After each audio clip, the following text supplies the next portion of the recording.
ಹಾವೇರಿ ಜಿಲ್ಲೆ ಸಿಗ್ಗಾಂವ ತಾಲೂಕು ಬಂಕಾಪುರ ಪಟ್ಟಣದಲ್ಲಿ ಇತ್ತೀಚೆಗೆ ಶ್ರೀ ಕೊಟಬಾಗಿ ದುರ್ಗಾದೇವಿ ನೂತನ ಮೂರ್ತಿ ಪ್ರಾಣ ಪ್ರತಿಷ್ಠಾಪನೆ ಮತ್ತು ಕಳಸಾರೋಹಣ ಕಾರ್ಯಕ್ರಮವು ಕುಂಭಕಳಶ ಹಾಗೂ ಸಕಲ ವಾದ್ಯಗಳೊಂದಿಗೆ ಅತ್ಯಂತ ವೈಭವದೊಂದಿಗೆ ನೆರವೇರಿತು.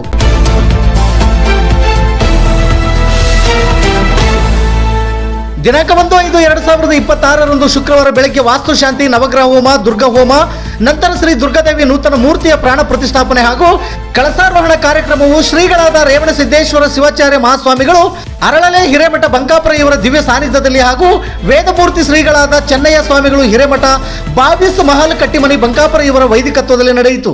ನಂತರ ನಡೆದ ವೇದಿಕೆ ಕಾರ್ಯಕ್ರಮದಲ್ಲಿ ಅರಳಲೆ ಹಿರೇಮಠ ಬಂಕಾಪುರ ಶ್ರೀಗಳಾದ ರೇವಣಸಿದ್ದೇಶ್ವರ ಶಿವಾಚಾರ್ಯ ಮಹಾಸ್ವಾಮಿಗಳು ದಿವ್ಯ ಸಾನ್ನಿಧ್ಯ ವಹಿಸಿದ್ದು, ಸಿಗ್ಗಾಂವ ಸವಣೂರು ವಿಧಾನಸಭಾ ಕ್ಷೇತ್ರದ ಶಾಸಕರಾದ ಯಾಸೀರ್ ಅಹಮದ್ ಖಾನ್ ಪಠಾಣ್ ರವರು ಕಾರ್ಯಕ್ರಮವನ್ನು ಉದ್ಘಾಟಿಸಿದರು. ಕಾರ್ಯಕ್ರಮದಲ್ಲಿ ಗ್ಯಾರಂಟಿ ಯೋಜನೆಗಳ ಅನುಷ್ಠಾನ ಸಮಿತಿ ಸಿಗ್ಗಾಂವ ತಾಲೂಕು ಅಧ್ಯಕ್ಷರಾದ ಗುಡ್ಡಪ್ಪ ಜಲದಿ, ಪುರಸಭೆ ಅಧ್ಯಕ್ಷರಾದ ಮಮತಾ ಮಾಗಿ, ಪುರಸಭೆ ಉಪಾಧ್ಯಕ್ಷರಾದ ಆಂಜನೇಯ ಗುಡಿಗೇರಿ, ವಿಶ್ವನಾಥ ದೈವಜ್ಞ ರಾಘವೇಂದ್ರ ಮೇಲ್ಗೇರಿ, ನಿಂಗನಗೌಡರು ಪಾಟೀಲ್, ಸತೀಶ ಆಲದಕಟ್ಟಿ, ಸುರೇಶ್ ಗುರುಗೋಡಿ, ಯಲ್ಲಪ್ಪ ಸುಂಕದ ಹಾಗೂ ಗುಪ್ತ ವಾರ್ತಾ ಘಟಕದ PSI DN ಕೋಡಲರವರು ಹಾಗೂ ಸೋಮಣ್ಣಕುರಿ, ಬಸವರಾಜ ನರಗಲ್ ಸೇರಿದಂತೆ ಬಂಕಾಪುರ ಪಟ್ಟಣದ ಸುತ್ತಮುತ್ತಲ ಗ್ರಾಮಗಳ ಸಕಲ ಸದ್ಭಕ್ತರು ಭಾಗವಹಿಸಿ ದೇವಿ ಕೃಪೆಗೆ ಪಾತ್ರರಾದರು. ಶಿಕ್ಷಕರಾದ BM ಉಂಕಿರವರು ಕಾರ್ಯಕ್ರಮವನ್ನು ಅಚ್ಚುಕಟ್ಟಾಗಿ ನಿರೂಪಿಸಿದರು.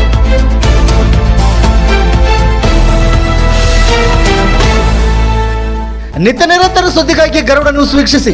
ಸುದ್ದಿ ನಿಮ್ಮದು, ಸದ್ದು ನಮ್ಮದು. ಹಾವೇರಿ ಜಿಲ್ಲಾ ವರದಿಗಾರರು ಸುಭಾಷ್ BM. ಇದು ಗರುಡ ನ್ಯೂಸ್. ನಾನು ಮಲ್ಲೇಶ್ ಕಮತೂರು.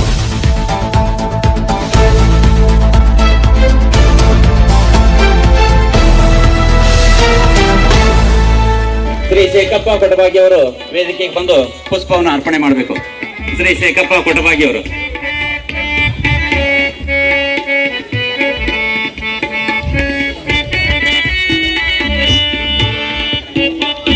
ಹಿರೇಮಠ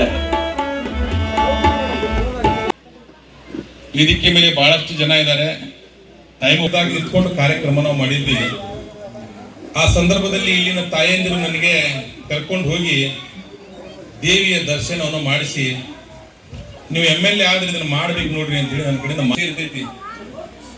ದೊಡ್ಡ ಬ್ರಿಡ್ಜ್ ಮಾಡ್ಬೋದು, ದೊಡ್ಡ ದವಾಖಾನೆ ಮಾಡ್ಬೋದು, ದೊಡ್ಡ ಫ್ಯಾಕ್ಟ್ರಿ ಮಾಡ್ಬೋದು. ಆದ್ರೆ ದೇವಸ್ಥಾನ ಏನೈತಲ್ಲ, ಆ ದೇವರು ಯಾರಿಂದ ಆಗ್ಬೇಕಂತೇಳಿ ಆಸೆ ಪಟ್ಟಿರ್ತಾರೋ ಅವರಿಂದಲೇ ಆಗ್ತೈತ. ಎಲ್ಲರಿದ್ದಲೂ ದೇವರು ತನ್ನ ಸೇವೆಯನ್ನು ಪಡೆದುಕೊಳ್ಳೋದಿಲ್ಲ. ನಂಗೀಗ ಬಹಳ ಖುಷಿ ಆಗ್ತೈತಿ. ಈ ಸಿಗ್ಗಾಂವ ಸವಣೂರು ವಿಧಾನಸಭಾ ಕ್ಷೇತ್ರದಲ್ಲಿ ನಾನು 400 ದೇವಸ್ಥಾನಗಳಿಗೆ ಅನುದಾನವನ್ನು ಒದಗಿಸಿಕೊಟ್ಟಿದ್ದೇನೆ ಕೇವಲ 16 ತಿಂಗಳಲ್ಲಿ. ಈ ಮಾತನ್ನ ನಾನು ಹೇಳಿದಾಗ ಕೆಲವೊಬ್ಬರಿಗೆ ಬಹಳ ಬೇಜಾರಾಗ್ತೈತಿ. ಸಾಮಾಜಿಕ ಜಾಲತಾಣಗಳಲ್ಲಿ ಎಲ್ರಿ 400 ದೇವಸ್ಥಾನ ಅಂತ ಕೇಳ್ತಾರೆ. ನಾನು ಮೊನ್ನೆ 400 ದೇವಸ್ಥಾನದ್ದು ಲಿಸ್ಟ್ ಹಾಕ್ಬಿಟ್ಟೇನೆ.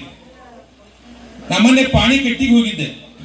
ಪಾಣಿಕಟ್ಟಿ ಗ್ರಾಮದಲ್ಲಿ ಕೆಲವೊಂದು ದೇವಸ್ಥಾನಗಳಿಗೆ ನಾನು ಅನುದಾನವನ್ನು ಒದಗಿಸಿಕೊಟ್ಟಿದ್ದೆ. ಅಲ್ಲಿ ಗ್ರಾಮ ದೇವತೆಗೆ ಎಲ್ಲ ಕೆಲವೊಂದು ಹೊಸದಾಗಿ ದೇವಸ್ಥಾನಗಳನ್ನು 2 ಸೇರಿಸಿದ್ದೆ ಅಲ್ಲೇ. ಆ ಹೆಸರನ್ನು ನಾನು ಸಮಾರಂಭದಲ್ಲಿ ಓದಿದಾಗ ಕೆಲವೊಬ್ಬ ಯುವಕರು, ಸರ್ ನೀವು ದುಡ್ಡು ಹಾಕಿರಿ ಅಂತ ಹೇಳಿದ್ರಿ, ಇನ್ನು ಬಂದೇ ಇಲ್ಲ ಅಂತ ಹೇಳಿದ್ರು. ಇಲ್ಲಪ್ಪ, ಅದನ್ನು ಹಾಕಿ 1 ವಾರ ಆಯ್ತು, ಇನ್ನೇನು ಅದನ್ನ ಎಸ್ಟಿಮೇಟ್ ಮಾಡಿ ಮುಂದೆ ಕೆಲಸ ಮಾಡ್ತೀವಿ ಅಂತ ಹೇಳಿದೆ. ಅದನ್ನೇ ವಿಡಿಯೋ ಮಾಡಿಕೊಂಡು ಸಾಮಾಜಿಕ ಜಾಲತಾಣಗಳಲ್ಲಿ ಹಾಕಿ ಒಂದು ತರಹದ ವಾತಾವರಣ ಸೃಷ್ಟಿಯನ್ನು ಮಾಡುವಂತ ನಾವು ಕಾಣ್ತಾ ಇದ್ದೀವಿ. ಈ ದೇವ್ರ ವಿಚಾರ ಇದೆಯಲ್ಲ, ಇದು ಬಹಳ ಸೂಕ್ಷ್ಮವಾದಂತ ವಿಚಾರ. ಇವತ್ತು ನೂರಾರು ಸಾವಿರಾರು ಕೋಟಿ ಇದ್ದಂತ ಜನ ಅದಾರ. ಅವ್ರಿಗೆಲ್ಲ ದೇವಸ್ಥಾನ ಕಟ್ಟೋ ಭಾಗ್ಯ ಬಂದಿಲ್ಲ. ದೊಡ್ಡ ಬಂಗ್ಲೆ ಕಟ್ಟೋ ಭಾಗ್ಯ ಬಂದಿರಬಹುದು, ಬ್ರಿಡ್ಜ್ ಕಟ್ಟೋ ಭಾಗ್ಯ ಬಂದಿರಬಹುದು, ದೊಡ್ಡ ಒಂದು ಆಸ್ತಿ ತಗೊಳ್ಳಂತ ಭಾಗ್ಯ ಬಂದಿರಬಹುದು.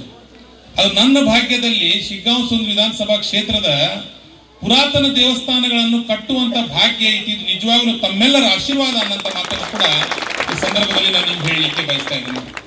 ಪಂಪಸ್ಥಾನ 15ನೇ ಶತಮಾನದ ದೇವಸ್ಥಾನ ಅದು.